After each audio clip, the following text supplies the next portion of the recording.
सवाल कयो आहे मंसूर अली अबड़ो। वो तो चए था अगर मगरिब नमाज में मसबूक आखिरी रकात में पहुतो तो बकाया 2 रकातूं पढ़ण जो तरीक़ो बयान कंदा। बिस्मिल्लाहिर रहमानिर रहीम। जेकॾहिं को शख्स मगरिब नमाज में इमाम सां हिकिड़ी रकात पढ़ी अथई, हाणे बकाया नमाज पढ़ण जो तरीक़ेकार ही आहे त इमाम जे सलाम फेरण खां पोइ ही बकाया 2 रकातूं पढ़ण जे लाइ उथंदो।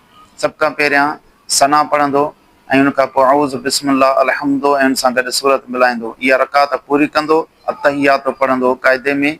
उन खां पोइ 3 रकात जे लाइ उथंदो, उन में बि अलहम्दो ऐं सूरत उन सां मिलाईंदो। अहिड़े तरीक़े सां नमाज़ अदा कंदो। जीअं फतावा हिंदिया जे अंदरि आहे त लौ अदरक रकअतम मिनल मग़रिब कदा रकअतैन व फसल बिक़अदतिन वक़रा फी कुल्लिन फातिहतन व सूरतन वलो तरकल क़िराअत फी इहदाहुमा तफसुदो।